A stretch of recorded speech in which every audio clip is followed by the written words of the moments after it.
Ya, halo semuanya, perkenalkan nama saya Samuel. Di sini saya ingin membagikan beberapa penjelasan terkait anatomi muskuloskeletal. Nanti di sini kita akan membahas tentang struktur anatomi muskuloskeletal di regiotoraks dan juga membri superioris.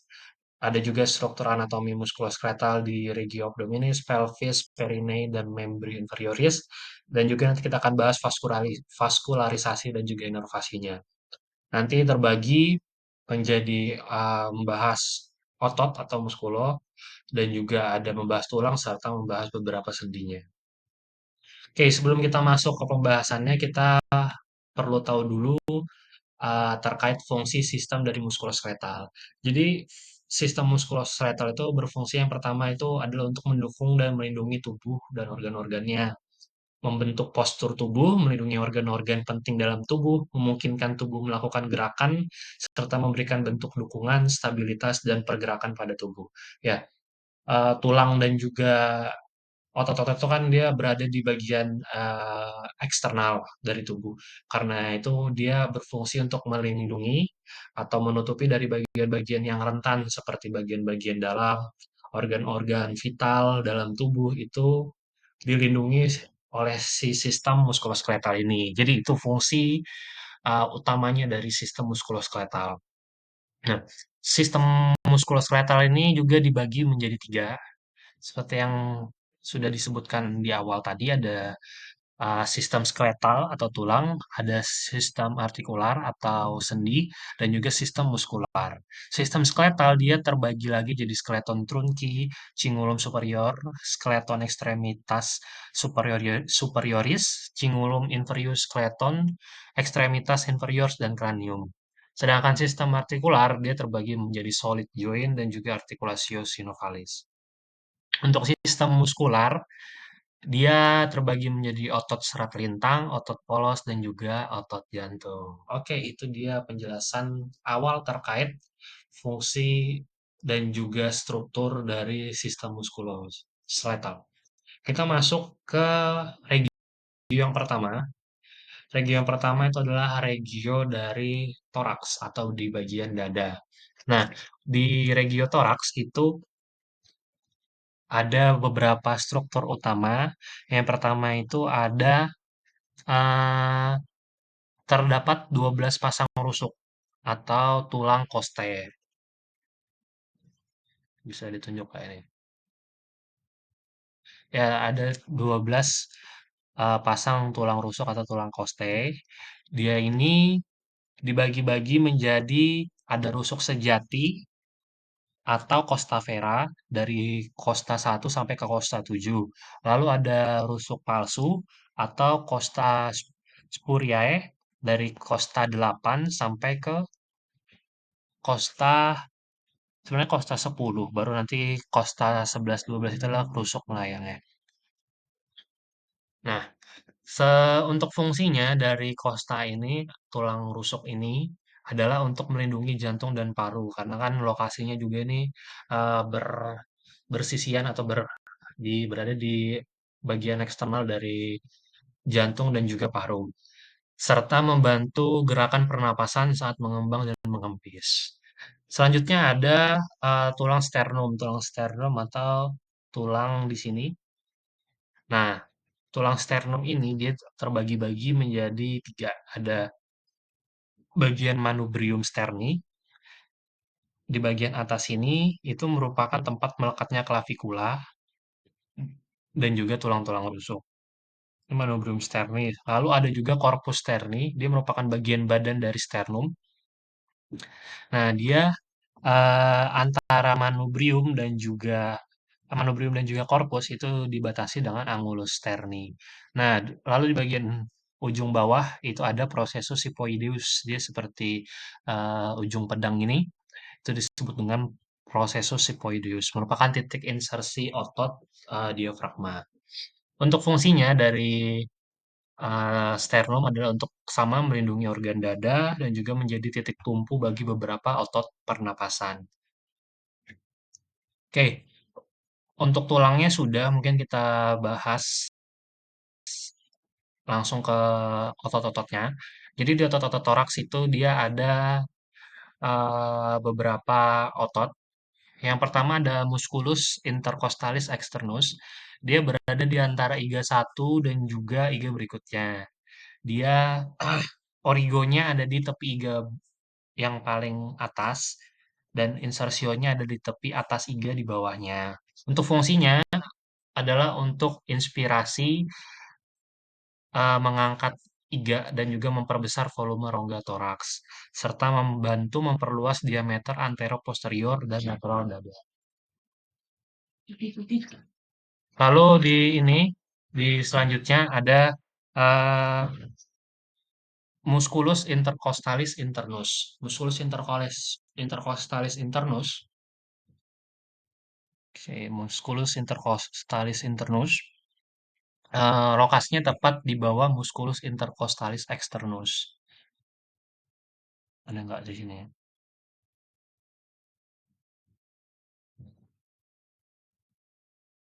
Ini eksterni, baru internusnya. Ya, nah, eh, dia untuk musculus intercostalis internus berfungsi untuk ekspirasi, untuk menurunkan iga dan memperkecil rongga toraks serta mengurangi diameter anteroposterior dan lateral dada saat kontraksi. Untuk origonya ada di tepi bawah iga, untuk insersionya ada di tepi atas iga di bawahnya. Oke, selanjutnya ada musculus serratus anterior. Musculus serratus anterior. Dia kelihatan nggak ya? Musculus serratus anterior, dia lokasinya ada di otot luas di sisi lateral toraks, di bagian-bagian sini. Nah, dia berasal dari iga-iga atas dan berjalan ke belakang menuju skapula. Dari dia dari bagian lateral menuju ke bagian posterior. Untuk origonya ada di permukaan lateral costa 1 sampai 8 atau 9 dan insersionya ada di permukaan anterior margo medialis scapula. Fungsinya adalah untuk menarik skapula ke depan seperti saat mendorong dan juga menstabilkan skapula ke dinding toraks. Selanjutnya adalah musculus diafragma. Musculus diafragma adalah otot berbentuk kubah yang memisahkan rongga toraks dan juga rongga abdomen. Jadi dia diafragma ini berfungsi untuk sebagai otot pernapasan utama. Dia yang membantu pernapasan kita untuk mengembangkan dan juga mengempeskan dada. Selain itu juga dari musculus diafragma ini berfungsi untuk membantu fungsi batuk, muntah, bersin, dan juga buang air. Untuk inervasinya ada nervus phrenicus C3 sampai C5. Oke, kita lanjut ke regio selanjutnya, itu adalah regio membri superioris. Oke, di regio membri superioris ini merupakan regio lengan atas, dari lengan atas sampai ke tangan. Mulai dari tulangnya dulu, tulangnya ada tulang clavicula yang ini, dan dia ini terletak secara horizontal di antara sternum dan juga scapula. Ciri-cirinya dia yang merupakan penghubung antara sternum dan juga akromion ini, akromion yang di ujung ini, yang bahu. Nah, lalu ada tulang skapula. Tulang skapula atau sering kita dengar dengan tulang belikat. Tulang belikat itu dia berbentuk pipih seperti segitiga ini. Ini tulang skapula. Nah, dia ada beberapa struktur penting di bagian skapula, seperti misal ada spinae scapula, dan juga ada akromion, dia menyatu dengan clavicular tadi, dan juga coracoid proses dan juga cavitas glenoidalis. Cavitas glenoidalis itu nanti ini yang tempat menempelnya dari si eh, tulang dari tuberculum dari kolom anatomikum ini. Oke. Selanjutnya ada tulang humerus. Tulang humerus ini adalah tulang yang panjang dan besar ini yang berfungsi sebagai penopang dari lengan kita di sini. Nah, dia menghubungkan dari bahu sampai ke siku. Ada strukturnya ada kaput humeri dan ini bagian kaputnya. Lalu ada tuberositas deltoidae dan juga epicondylus lateralis dan medialis. Fungsinya adalah menghubungkan skapula dan juga lengan bawah. Lalu ada tulang radius.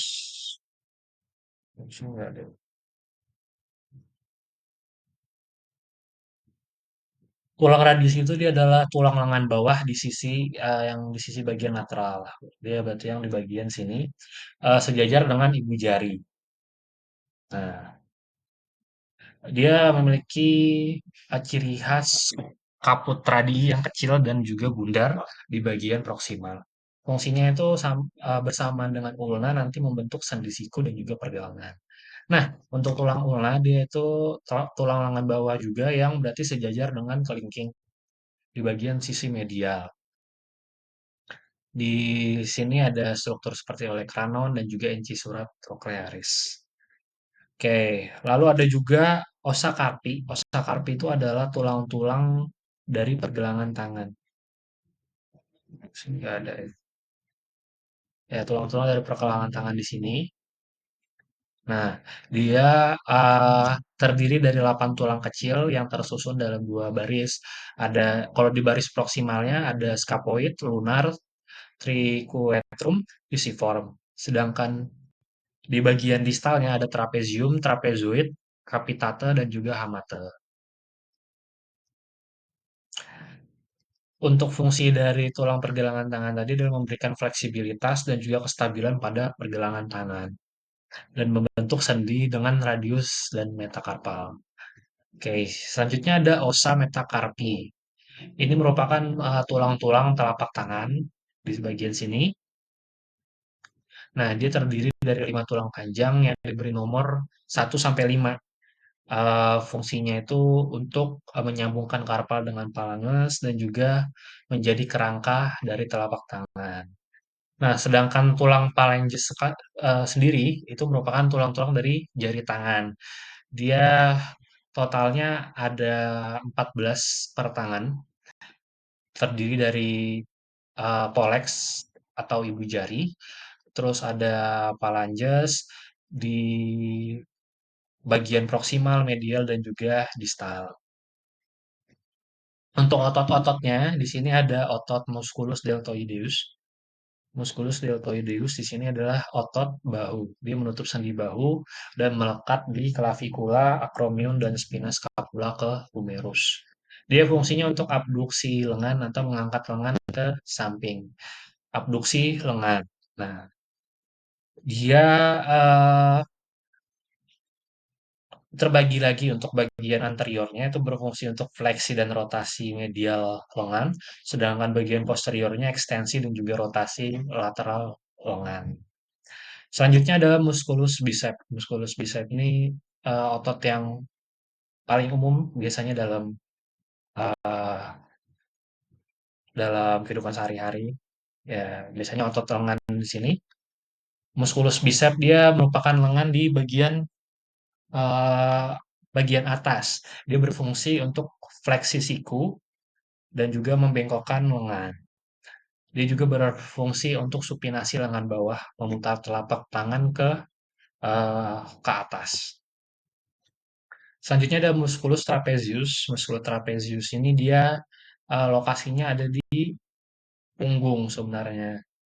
Dia melekat dari tulang belakang C1 sampai T12, terus ke scapula dan juga clavikula. Dia fungsinya untuk elevasi dari scapula dan juga retraksi scapula. Oke. Terus ada musculus triceps brachii, itu dia merupakan otot yang ada di bawah dari musculus bicep brachii tadi. Musculus triceps brachii. Dia ada di bagian bawah sini. Dia terdiri dari tiga kaput, makanya namanya triceps. Jadi ada kaput longum, kaput lateral, dan juga kaput medial. Untuk fungsinya adalah untuk mendorong ekstensi dan juga aduksi lengan di sendi bahu, serta aktivitas mendorong, misal kayak mendorong pintu atau mendorong benda-benda berat. Untuk otot-otot di pergelangan tangan itu ada musculus adductor pollicis. Fungsinya adalah untuk abduksi jari, aduksi aduksi jari. Eh, Misal kayak kita ingin menjepit benda atau menggenggam kuat, itu menggunakan musculus adductor pollicis ini. Lalu ada juga musculus flexor pollicis brevis. Ini berfungsi untuk fleksi ibu jari pada sendi metacarpophalang. Contohnya misal pada saat kegiatan memetik atau misal menulis seperti itu. Lalu ada musculus abductor pollicis brevis. Ini otot yang berfungsi untuk abduksi. Kalau tadi adduksi, sekarang abduksi. Abduksi itu dia menggerakkan ibu jari menjauh dari telapak tangan. Ya, contohnya misal kayak mengambil benda kecil dari meja atau membuka genggaman tangan. Itu kan yang berfungsi dari abduktornya. Oke. Lalu eh, di bagian kelingking itu ada musculus abductor digiti minimi. Ini merupakan otot yang terletak di sisi ulnar dan berfungsi untuk misal abduksi jari kelima atau jari kelingking dan juga eh, berfungsi untuk menjauhkan jari kelingking dari jari manis. Ini yang berfungsi adalah musculus abductor digiti minimi. Lalu ada musculus pronator quadratus. Ini merupakan otot berbentuk persegi kecil yang berada di bagian distal lengan bawah dan melekat dari ulna ke radius. Fungsinya adalah pronasi lengan bawah dan memutar lengan bawah sehingga telapak tangan menghadap ke bawah. Pronasi. Ini pronasi, ini supinasi. Ini pronasi, supinasi ya. Oke. Oke, mungkin itu untuk membri superioris. Kita lanjut ke regius selanjutnya.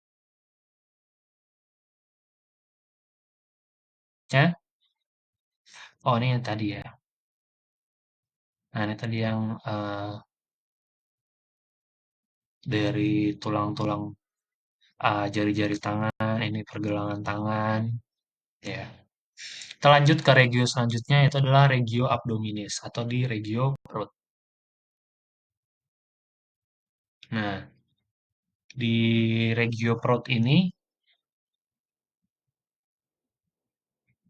ada beberapa struktur penting. Yang pertama ada mulai dari tulang-tulangnya. Ntar kita lihat dulu dari tulang-tulangnya.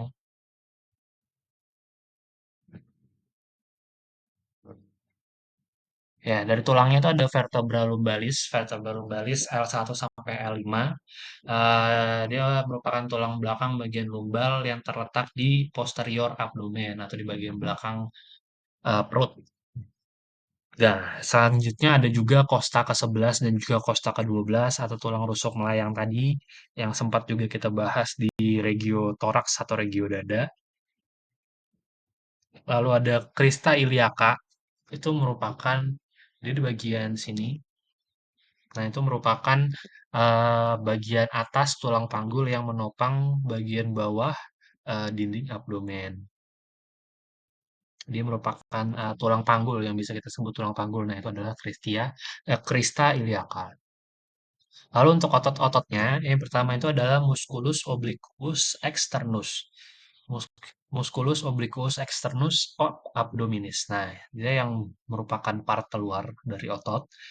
Dia terbagi menjadi pars muscularis dan juga pars aponeurotica. Dia yang ada ligamen-ligamennya. Ini merupakan pars aponeurotica, sedangkan yang cuman otot doang itu adalah musculus obliquus externus abdominis pars muscularis.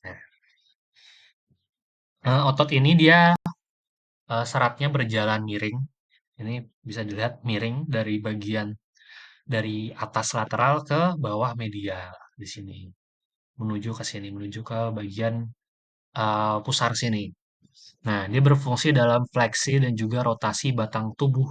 Kayak gerakan memutar. Nah, itu dia yang berfungsi dalam musculus obliquus externus dan juga serta meningkatkan tekanan interabdomen.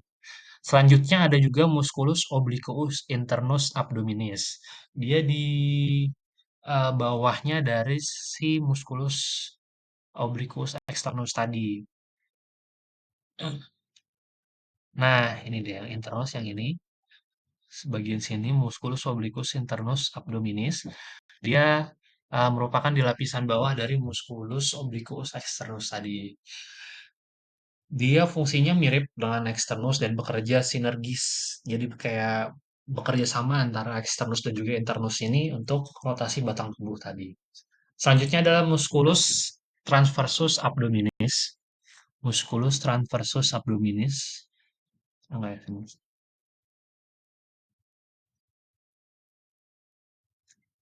transversus. Nah, musculus transversus abdominis ini dia itu terletak di bawah dari si eksternus.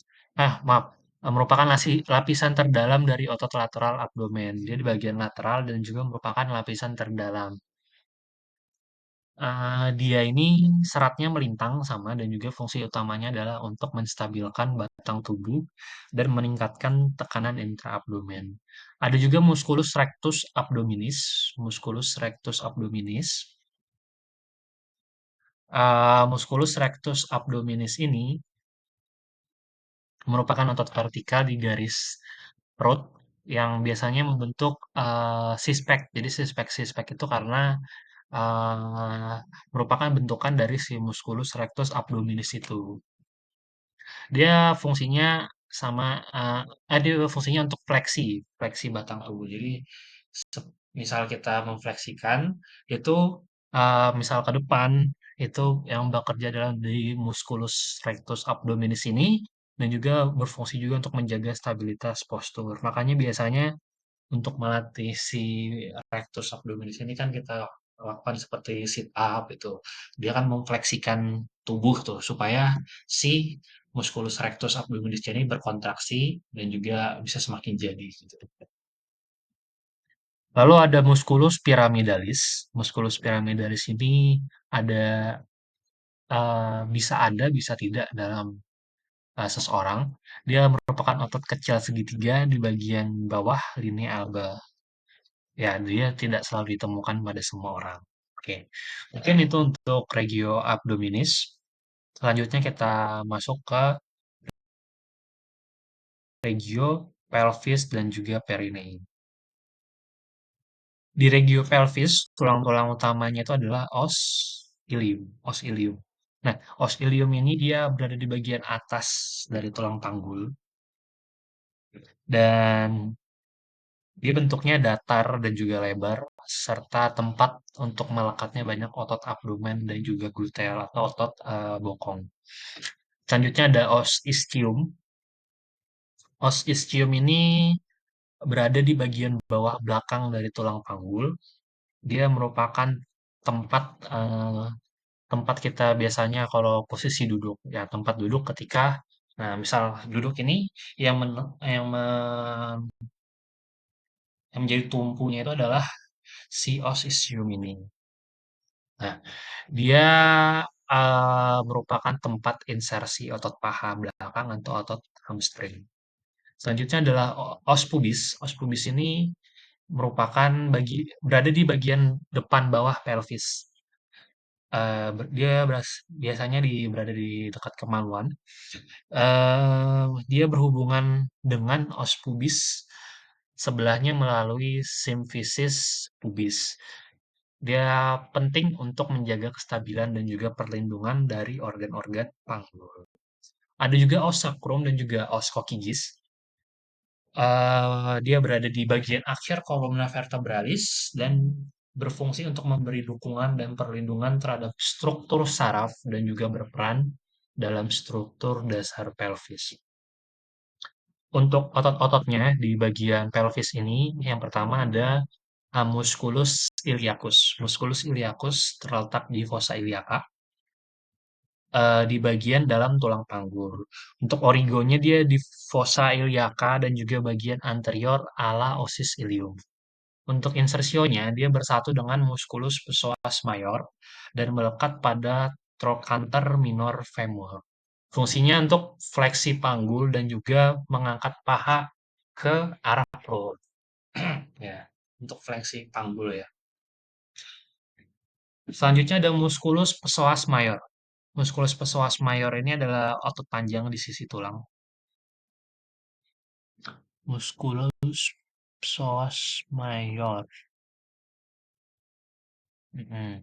Nah, musculus psoas major ini otot panjang di sisi tulang belakang yang menjulur dari vertebra lumbalis ke paha. Dia origonya di corpus dan juga processus transversus vertebra lumbalis T12 sampai A5 dan insersionya ada di trochanter minor femur. Fungsinya untuk fleksi panggul atau terang fleksi panggul ya. Oke. Selanjutnya ada juga musculus obturator internus. Musculus obturator internus. Nah, musculus obturator internus ini terletak di sisi dalam pelvis yang melintasi foramen ischiadicum minor ke gluteal. Origonya ada di permukaan dalam membran obturatoria dan tulang sekitarnya. Sedangkan insersionya ada di fossa trochanter femur. Oke.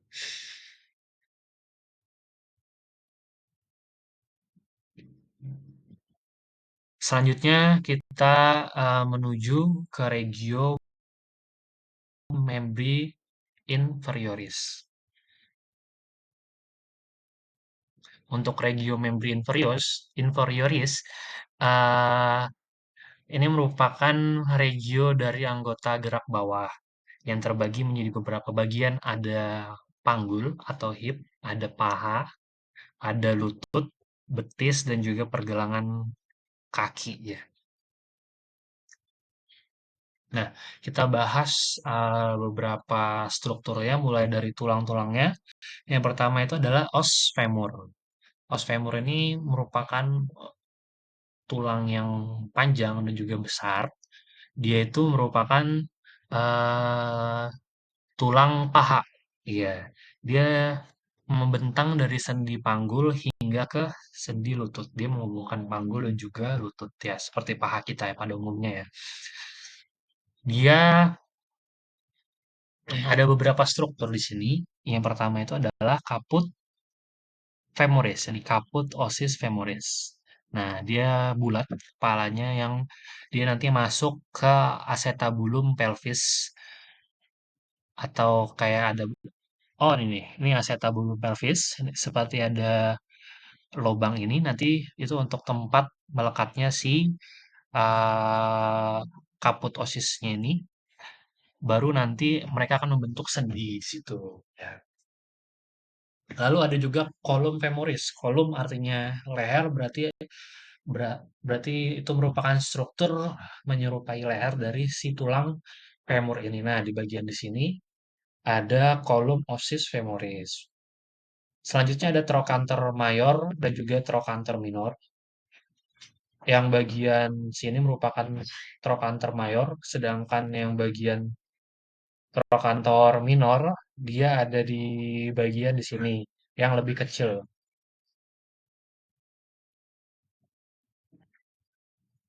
Oke, selanjutnya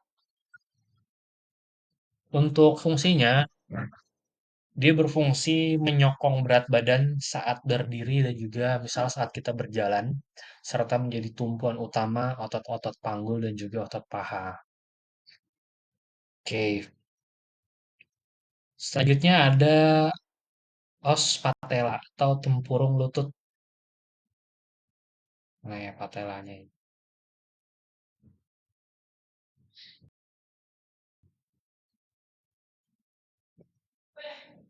Nah,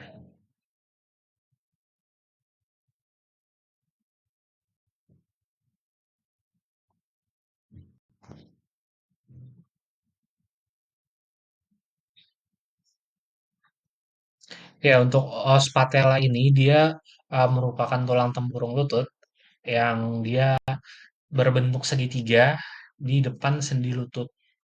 Jadi dia berfungsi untuk uh, melindungi sendi-sendi di lutut supaya misalnya terjadi trauma atau terjadi benturan itu bisa ditahan terlebih dahulu oleh si os patella ini. Dan juga dia berfungsi untuk meningkatkan kerja dari otot quadriceps dalam meluruskan sendi lutut gitu. Dia membantu pas kita meluruskan lutut kita. Selanjutnya ada tulang tibia atau tulang kering. Ini yang eh, ada seperti sepasang tibia dan juga fibula. Yang lebih besar itu adalah tulang tibia. Tulang tibia dia merupakan tulang besar di bagian bawah tungkai. Di bagian tungkai bawah. Dia menyambungkan antara femur dan juga talus nanti di bagian pergelangan bawah, di pergelangan kaki di bawah ya. Untuk fungsinya dari tibia ini menopang hampir seluruh berat tubuh dari atas. Jadi dia karena bentuknya besar ini juga lah sejalan dengan fungsinya untuk eh, bagian menopang berat tubuh kita.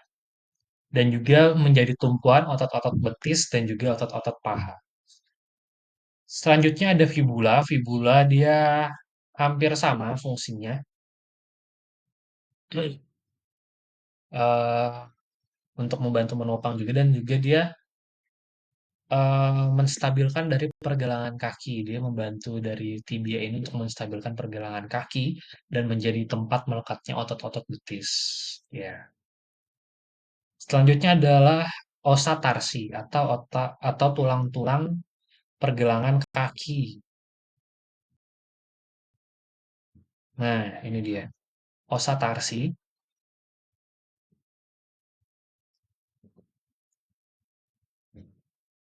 Osa tarsi terdiri dari 7 tulang kecil yang membentuk pergelangan kaki atau tarsus.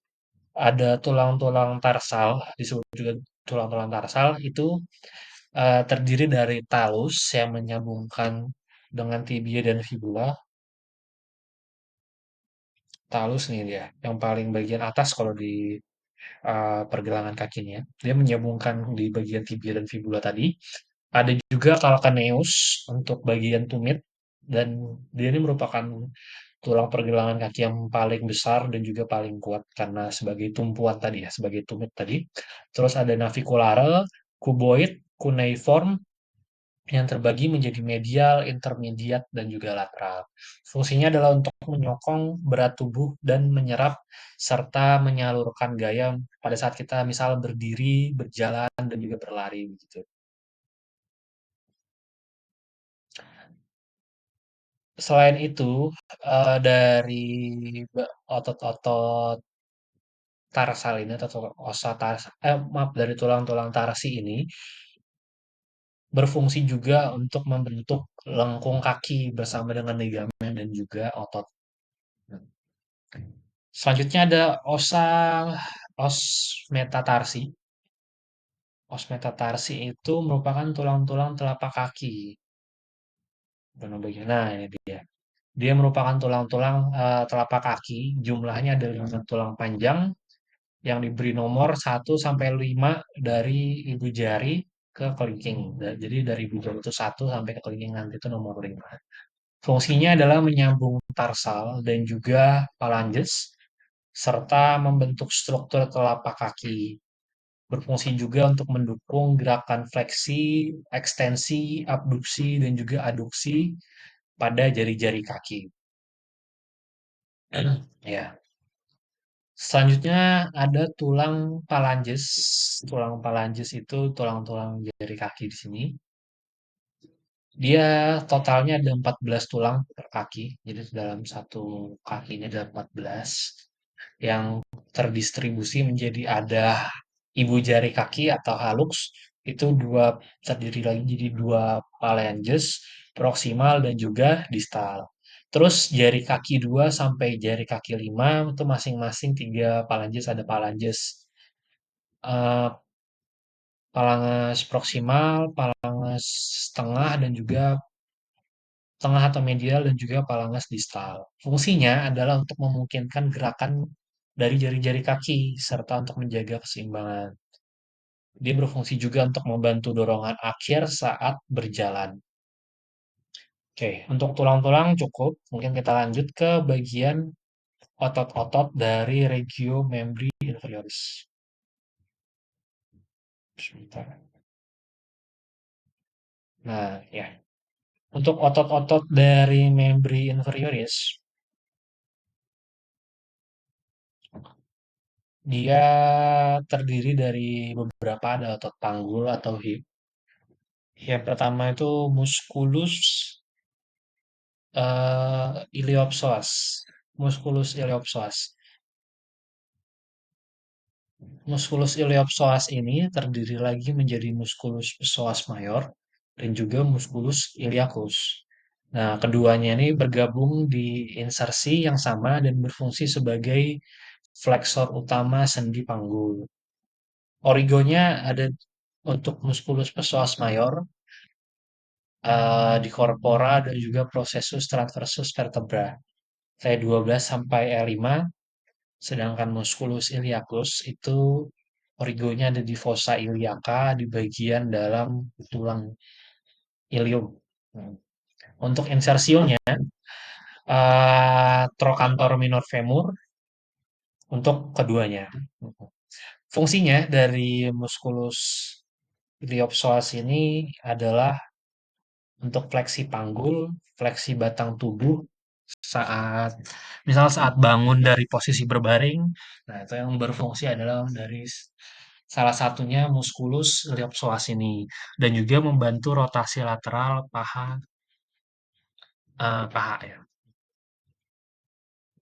Untuk inervasinya dari musculus iliopsoas ini kalau kalau musculus psoas itu inervasinya adalah plexus lumbalis L1 sampai L3. Kalau misalnya musculus iliacus itu di nervus femoralis L2 sampai L4, ya L2 sampai L4. Oke, selanjutnya kita ke musculus gluteus maximus. Gluteus maximus ini adalah otot bokong. Jadi merupakan otot paling besar dan superficial di bagian bokong. Untuk origonya, sini ada ya gambar. Oh nih gluteus maximus ada. Gluteus maximus. Nah, origonya dia ada di ilium posterior, sacrum, coccyx, dan ligamen sacrotuberal. Untuk insersionya, dia ada di tractus iliotibialis di bagian superior, serta tuberositas gluteo femur di bagian inferior. Untuk fungsi dari musculus gluteus maximus ini adalah untuk ekstensi kuat panggul, misalnya pada saat berdiri dan juga duduk. Misalnya berdiri dari duduk ke berdiri itu salah satu yang berfungsi adalah dari musculus gluteus maximus ini. Berfungsi juga pada saat rotasi lateral paha dan berfungsi menstabilkan dari sendi panggul serta lutut via tractus iliotibialis. Untuk inervasinya diinervasi oleh nervus gluteus inferior L5 sampai S2. Oke.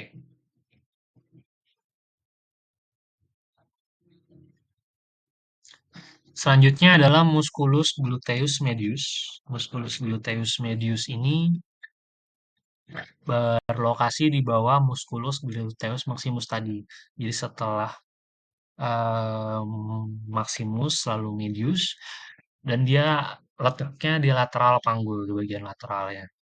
Origonya adalah kayak origonya di fossa glutea ilium antara linea glutea anterior dan juga posterior. Sedangkan insersionya ada di puncak trochanter major femur. Fungsi dari musculus gluteus medius ini adalah untuk abduksi paha, rotasi medial paha, serta untuk menjaga keseimbangan tubuh juga.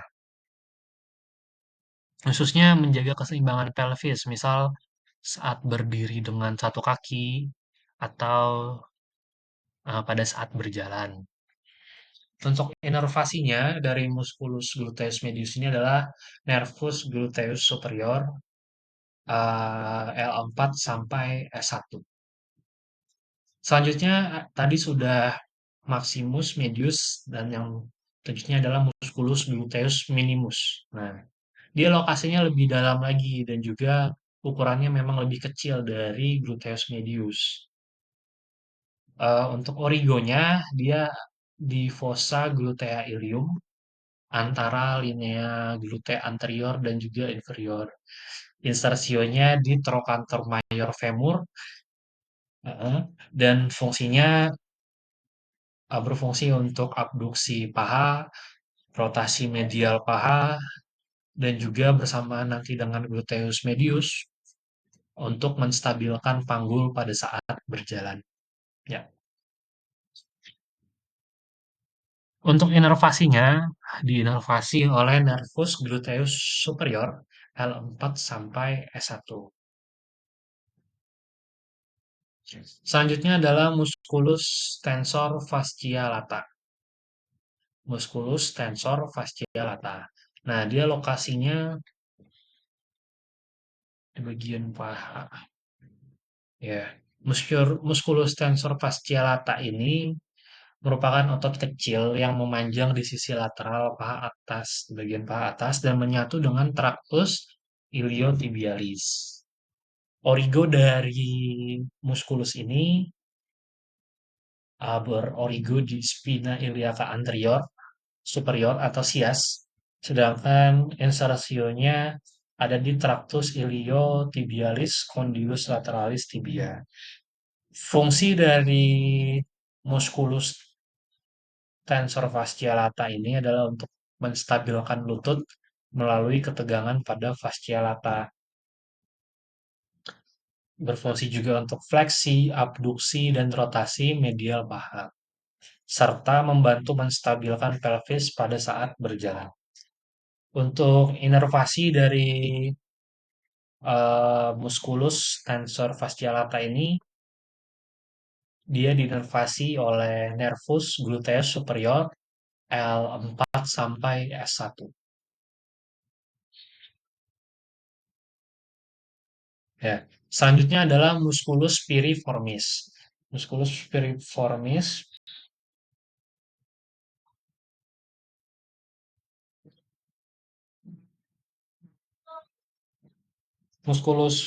musculus piriformis yang di bagian sini, eh, dia melintang dari bagian anterior sacrum sampai ke trochanter mayor dan dia nanti melewati foramen ischiadicum mayor. Untuk origo dari musculus piriformis ini berorigo di permukaan anterior dari os sacrum antara foramina sacralia anterior.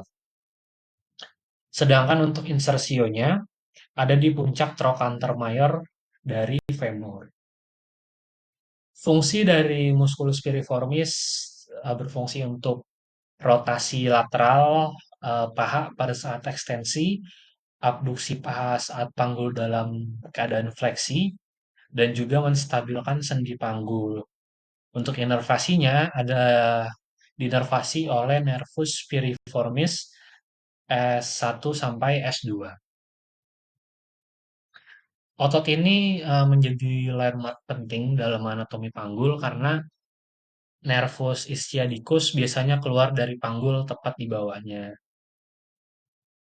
Selanjutnya ada musculus obturator internus, asalnya atau origonya ada di permukaan dalam membran obturatoria dan tulang sekitar foramen obturatum atau di bagian dalam pelvis. Untuk insersio dari musculus obturator internus, dia di insersionya ada di fossa trochanterica femur bersama dengan otot pelroator seperti musculus gemellus superior dan juga musculus gemellus inferior.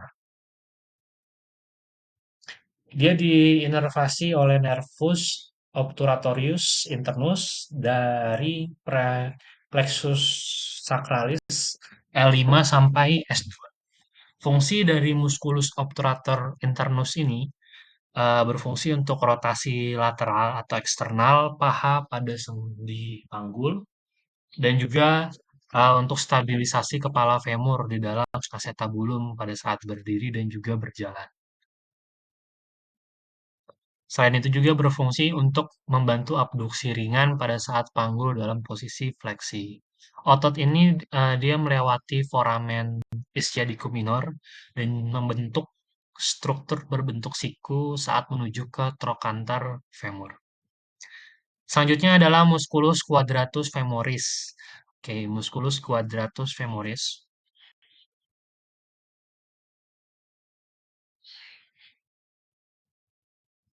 Mana dia musculus quadratus femoris?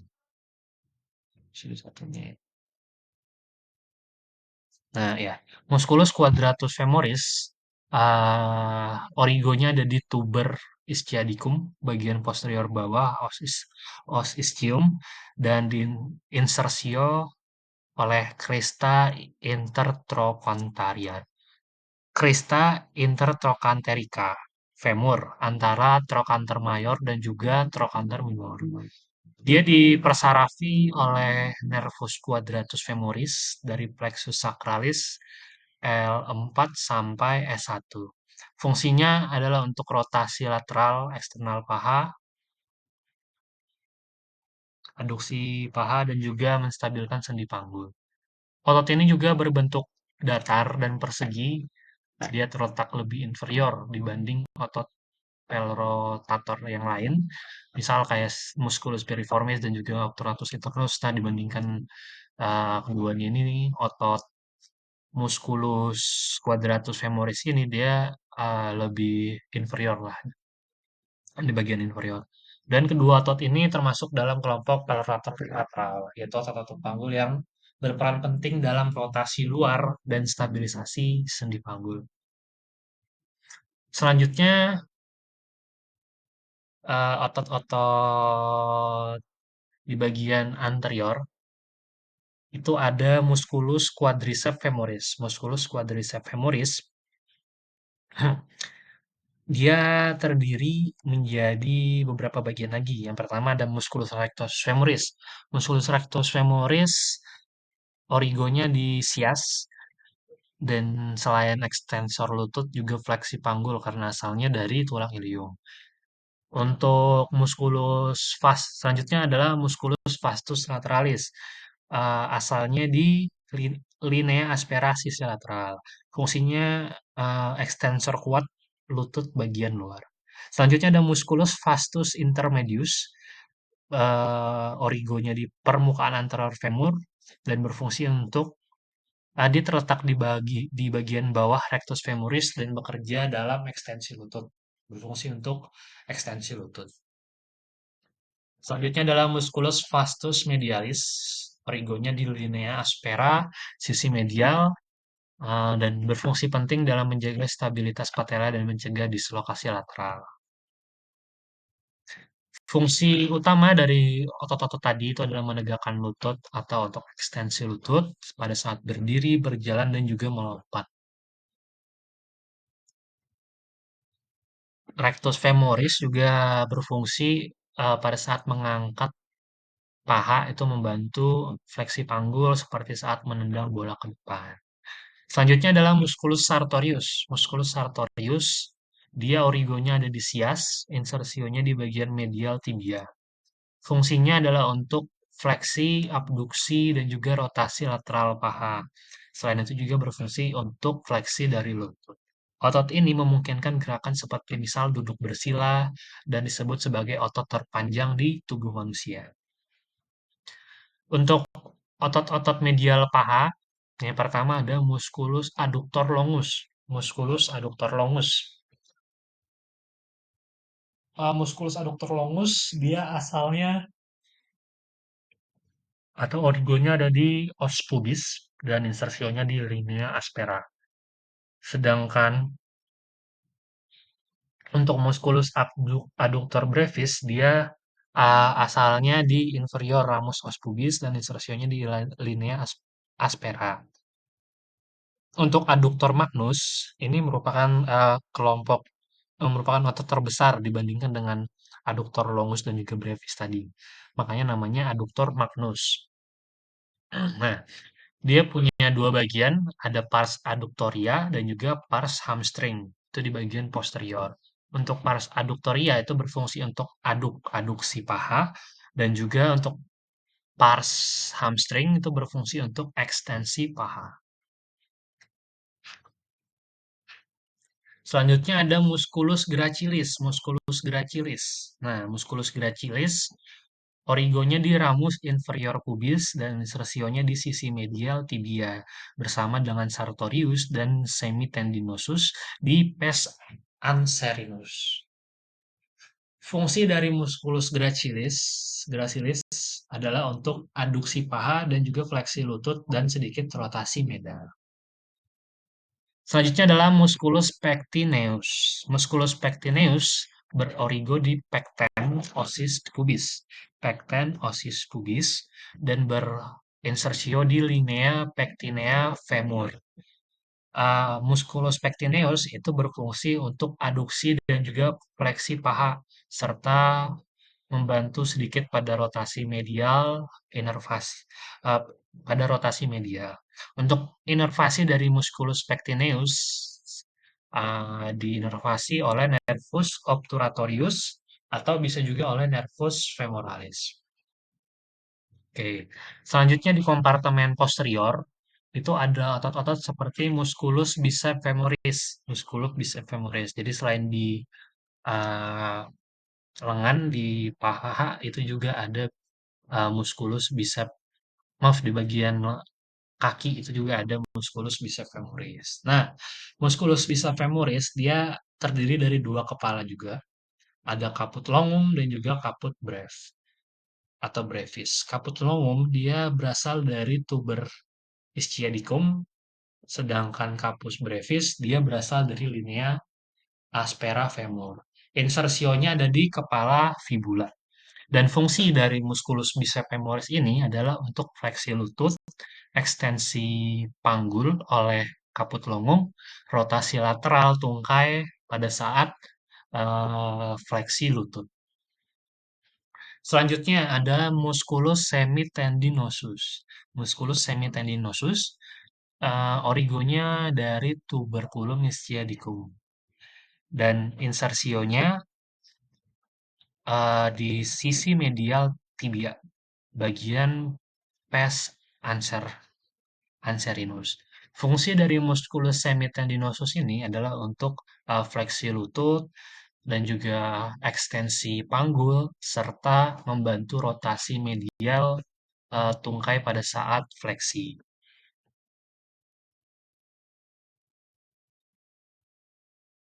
Oke, selanjutnya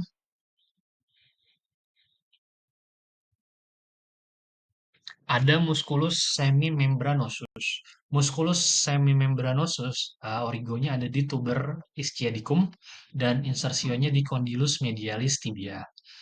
Musculus semimembranosus ini dia fungsinya mirip dengan semitendinosus, yaitu tadi fleksi lutut, ekstensi panggul, dan juga rotasi medial. Dan yang selanjutnya ada otot betis dan kaki bawah. Nah, otot betis dan kaki bawah ini terbagi lagi uh,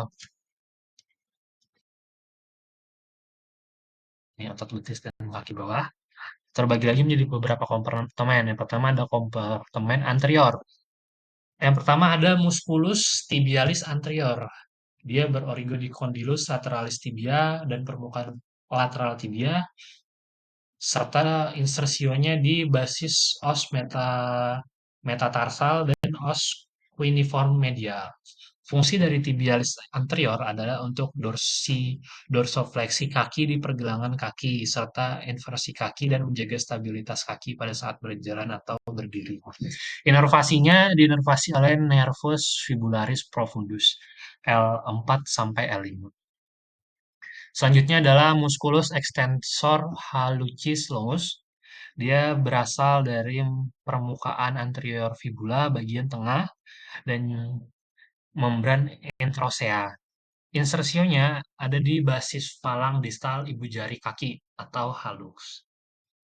Fungsi dari musculus extensor hallucis longus berfungsi untuk ekstensi ibu jari kaki, dan membantu dorsofleksi pergelangan kaki. Berperan juga dalam fase awal kontak tumit saat berjalan. Inervasinya ada diinervasi oleh nervus fibularis profundus L5 sampai S1. Ya, selanjutnya adalah musculus extensor digitorum longus. Musculus extensor digitorum longus, origonya di condylus lateralis tibia, fibula anterior bagian atas, dan membran introsea. Insersionya falang tengah dan distal jari kaki 2 sampai 5 via extensor expansion. Fungsi dari musculus extensor digitorum longus berfungsi untuk ekstensi jari kaki 2 sampai ke 5 dan membantu dorsifleksi kaki serta menstabilkan jari kaki selama fase dorong saat berjalan.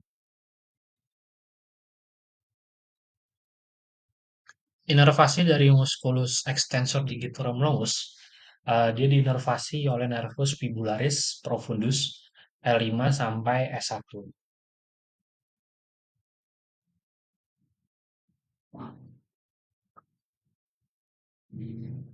Oke,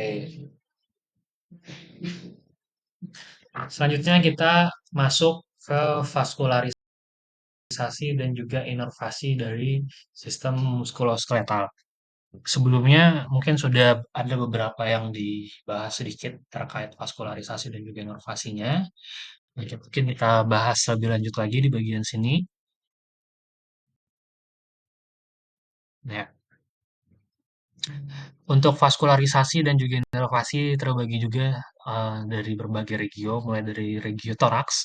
Regio toraks dia divaskularisasi oleh arterinya, ada arteri torakika interna, arteriae intercostales anteriores, ada juga arteriae intercostales posteriores yang berasal langsung dari aorta thoracalis. Ada arteri musculoprenica dan juga arteri pericardio coprenica, cabang dari arteri thoracica interna. Untuk venanya ada vena intercostales anterior dan juga vena intercostales posteriores, bermuara ke vena thoracica interna ke vena brachiocephalica. Ada juga vena azygos, hemiazygos, dan juga accessorius hemiazygos yang bermuara nanti ke vena cava superior. Untuk inervasinya ada nervi intercostales T1 sampai T11, cabang anterior dan saraf spinal torakal, berfungsi untuk motorik, sensorik, eh, mulai dari menyuplai otot intercostal externus dan juga menyuplai kulit dinding toraks. Selanjutnya di regio membri superioris ada untuk arterinya ada arteri subclavia, arteri axillaris, ada arteri brachialis bercabang nanti menjadi arteri radialis dan juga arteri ulnaris. Nanti di jari-jari tangan ada arteri radialis ulnaris membentuk arcus palmaris profundus dan juga arcus palmaris superficialis. Untuk venanya ada vena cephalica, vena basilica, dan juga vena median cubiti di superficial. Sedangkan di bagian dalamnya ada vena brachialis, vena axillaris, dan juga vena subclavia. Untuk inervasi, ada plexus brachialis C5 sampai T11 yang terdiri dari nervus musculocutaneus, nervus medianus, nervus ulnaris, dan juga nervus radialis serta nervus axillaris. Di regio abdominis, untuk vaskularisasinya mulai dari arterinya ada arteri epigastrika superior dan juga inferior. Untuk epigastrika superior merupakan cabang dari arteri torakika interna. Arteri epigastrika inferior merupakan cabang dari arteri iliaca eksterna. Lalu ada arteria arteriae lumbales, arteriae circumflexa iliaca profunda. Sedangkan untuk venanya, ada vena epigastrika mengikuti arteri bermuara ke vena thoracica internal dan vena iliaca eksternal. Inervasinya ada nervus intercostalis T7 sampai T11, nervus subcostalis T12, nervus iliopogastricus dan nervus ilioinguinalis. Untuk menyuplai motoriknya dari musculus obliquus externus, internus, transversus abdominis, dan rectus abdominis. Untuk di regio membri inferioris, vaskularisasinya, arteri utamanya ada arteri iliac externa, nanti menjadi arteri femoralis, baru nanti masuk ke fossa poplitea menjadi arteri poplitea, bercabang lagi nanti arteri poplitea menjadi arteri tibialis anterior dan juga arteri tibialis posterior. Untuk venanya ada di bagian dalam vena femoralis, popliteal, dan tibialis. Untuk di bagian superficialnya ada vena sapena magna dan juga vena sapena parva. Inervasinya ada di plexus lumbalis dan juga sacralis. Ada nervus femoralis L2 sampai L4, nervus obturatorius L2 sampai L4, nervus ischiadicus L4 sampai S3, nervus tibialis, nervus fibularis communis, nervus fibularis supraficialis, dan juga nervus fibularis profundus. Itu di bagian sini juga ada eh, inervasi dan juga vaskularisasinya.